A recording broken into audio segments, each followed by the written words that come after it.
멕시코 동북부에는 멕시코시티, 과달하라에 이은 3대 도시로 꼽히는 몬테레이라는 도시가 있습니다.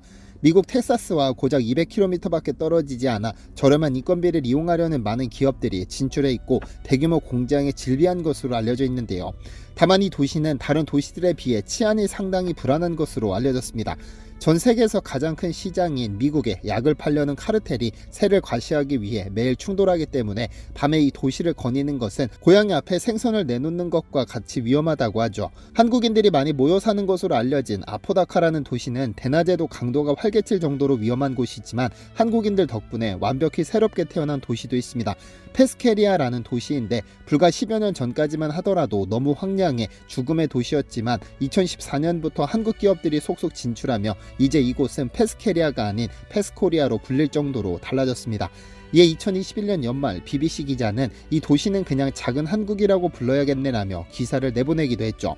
보통 한국인들이 많이 모여 사는 곳을 코리아타운이라 부르는데 사우디아라비아에는 생각지도 못한 코리아타운이 하나 있습니다. 한국인이 많이 모여 살아서 그런 것이 아니라 그곳에 한국인의 피가 진하게 흐르는 한국인 후예가 그곳에 살고 있으니까요.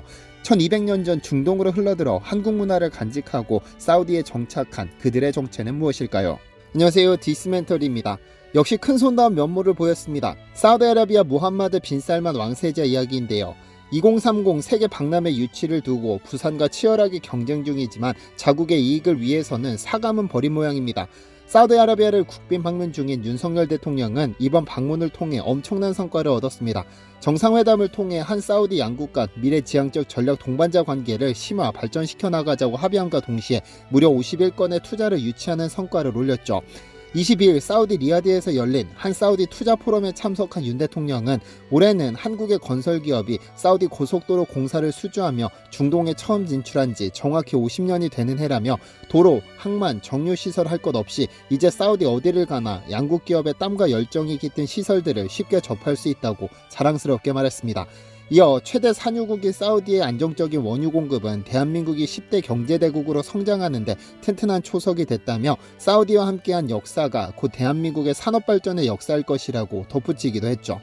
이 포럼에는 한국 측 삼성전자, 현대자동차, 한화, GS, 두산에너빌리티, 네이버 등 주요 대기업을 비롯 사우디와 협력 전망이 유망한 중견, 중소기업 등 총 135명의 기업인이 참석했고 사우디 측에서는 야실 알루마이안 사우디 국부펀드 총재를 비롯해 사빅, STC, 아람코, 마덴 등 사우디 대표 기업인 200여 명이 참석했는데요. 이 자리에서 약 46건의 계약이 체결됐는데 이를 포함해 이번 국빈 방문에서는 51건의 투자 유치가 이뤄졌습니다. 금액으로 약 21조 1천억 원으로 지난 11월 무함마드 왕세자가 한국 방문 당시 체결된 290억 달러를 포함하면 약 61조 원에 달합니다.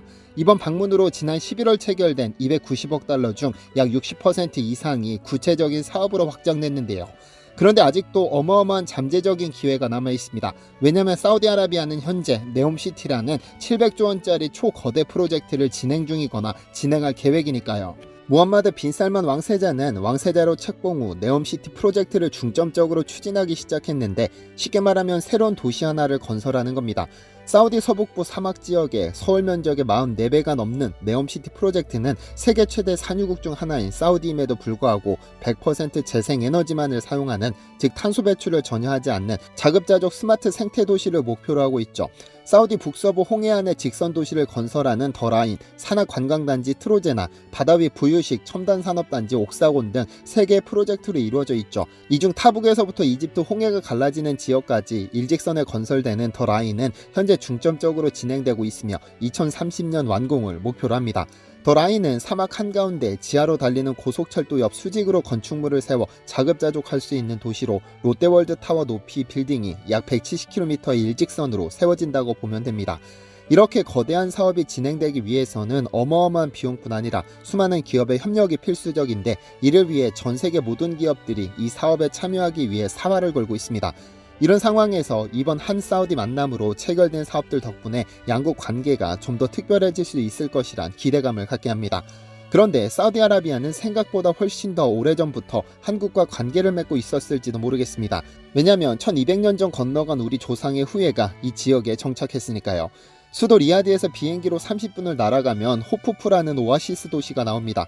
호푸푸에는 오아시스 덕분에 초원지대도 있고 식수를 구할 수 있는데 워낙에 오아시스의 규모가 커 사우디 동부 지역 전체에 물을 공급하고 있습니다. 그런데 이 지역이 한국과 더 친근하게 느껴지기 시작한 것은 1999년입니다. 왜냐하면 이 지역에 한국인의 후예가 살고 있다는 소식이 전해졌기 때문이죠. 이희수 한양대 문화인류학과 명예교수는 지난 1999년 신뢰할 만한 인물로부터 사우디 호푸푸 지역에 1200년 전 건너온 한국인 후예들이 집단촌을 이루고 살고 있다는 제보를 받았습니다. 만약 이 제보가 사실이라면 임진왜란 당시 이탈리아로 건너가 현재 로마 북부 알비 마을에서 코레아라는 성을 쓰는 이탈리아 사례보다 800년 이상 앞선 것이 됩니다. 그래서 사우디로 즉시 답사를 떠났는데요. 그런데 답사 과정에서 어머니 혈통으로부터 한국인 핏줄을 이어왔다고 주장하는 카릴 아브라임이라는 남자를 만났습니다.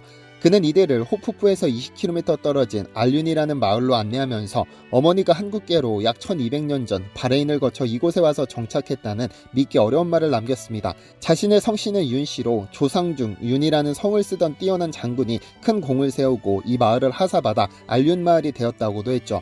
원래 족보도 있었으나 50년 전 관공서에서 가져갔다고 주장하면서 상당히 많은 후손들이 살았지만 450년 전 오스만 투르크와의 전쟁에 투입되어 대부분 몰살되어 겨우 6가구밖에 남지 않았다고 했습니다.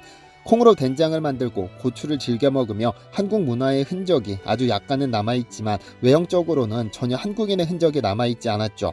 어쨌든 꽤 흥미있는 주장이었기 때문에 이 교수는 즉시 조사에 돌입했는데요. 우선 가장 먼저 확인해야 할 것은 1200년 전 실제로 윤이라는 성씨를 쓰는 인물이 존재했는지를 확인해야 했는데 이 교수는 751년 고구려 출신의 당나라 장수 고선지를 떠올렸습니다. 신라는 당나라와 연합해 고구려를 멸망시켰는데 이후 상당수의 고구려인들은 강제로 당나라로 편입됐습니다. 고선지 역시 이 당시 당나라로 끌려갔는데 고구려 유민 출신인 그는 당나라에서 화려한 이력을 써내렸습니다. 강인한 고구려인 아버지의 피를 물려받은 그는 당나라 장수로 성장해 당나라를 괴롭히던 다레 부족을 전멸시키고 실크로드에 걸쳐있던 서역정벌의 책임자가 됐죠. 그는 홀로 넘기도 힘든 험난한 천산산맥과 파메르 고원을 넘어 수많은 전쟁을 했는데 토번족 정벌을 시작으로 그의 발 아래 서역 20여 개국과 서방 72개국이 모두 무릎을 꿇었습니다. 그러나 그가 유일하게 패배한 전투가 바로 탈라스 전투입니다. 이는 당나라와 이슬람 세력이 부딪힌 최초의 전투였는데 고선지의 부대에서 내부 반란이 발생해 어이없이 패배하고 말았습니다. 이 교수는 이 과정에서 고선지가 이끌던 수많은 고구려 병사의 일부가 이 지역에 정착했을 가능성이 높다고 보고 있습니다. 다만 알륜마을 사람들에게만 윤 장군의 활동 근거지 카라동굴의 실체를 확인하기는 했지만 한국인들처럼 콩을 발효시킨 음식을 먹고 한방요법을 사용한 적이 있다는 진술 외에 구체적인 자료나 유물이 없어 최종 확인까지는 이르지 못했습니다. 아무래도 고선지처럼 굵직한 이름을 남긴 장수였다면 문헌 기록이 남아있을 수 있지만 포로가 된 일개 병사의 기록이 남겨지지는 않으니까요. 만약 진짜 한국인의 후예라면 당시 생존해 있던 이브라임의 어머니를 직접 만나 조사해야 하지만 낯선 남성과의 만남이 제한되는 이슬람 문화의 특성상 더 이상 진척되지 못하고 마무리되고 말았습니다. 후예들의 입에서 입으로 전해지는 전설 속 인물의 흔적을 찾는 것이 쉽지는 않지만 언젠가 그의 기록을 찾을 수 있으면 좋겠습니다. 그런데 혹 한국에 사우디아라비아를 포함한 아랍인의 후손이 살고 있다는 사실을 아시나요? 우리 역사는 기와의 역사이기도 한데 이미 신라시대 이전부터 한반도에는 아랍인들과 왕래가 있었습니다. 신라 말 9세기에서 고려 초 10세기 병난도 일대에는 최대 7만 명에 이르는 외국인이 모여 살았는데 그들 대부분은 아랍 상인이었다고 하죠. 한국 사우디 친선협회에 따르면 고구려 개국 후 첫 100년 동안 약 17만 명이 고려로 귀화했는데 당시 고려 인구 200만 중 8%가 귀화한 민족이었다고 하죠. 고려사 역시 현종 15년 9월에 이슬람 상인 100명, 선 25년에 100명, 1047년에 100명 입국을 허가했으며 이들은 박물을 바치고 귀화도 했다. 고려에는 아라비아 상인들이 많아 예배처도 있었고 이들은 국가 행사 팔관회에도 참가했다는 기록을 남기고 있습니다. 혹 덕수장씨라는 성씨를 들어보신 적 있으신가요? 고려시대 왕으로부터 성씨를 하사받고 귀화한 덕수장씨의 후손은 현재 한국에 30만 명으로 추산되는데 그 시조는 장순용이라는 인물입니다. 그는 칭기즈칸의 손녀이자 쿠빌라이 칸의 딸인 제국공주가 고려 충렬왕과 결혼하기 위해 고려로 건너올 때 수행했던 인물로 제국공주가 충렬왕비가 되자 자연스럽게 고려로 귀화하게 됩니다. 그는 원래 회외인이었고 그의 가문은 원나라에서 꽤 높은 고위인사였습니다. 독자적인 외교력을 행사할 수 없었던 고려는 그의 도움이 필요해 왕이 특별히 성씨를 하사했고 그는 종 이품 첨이참리가 됐죠.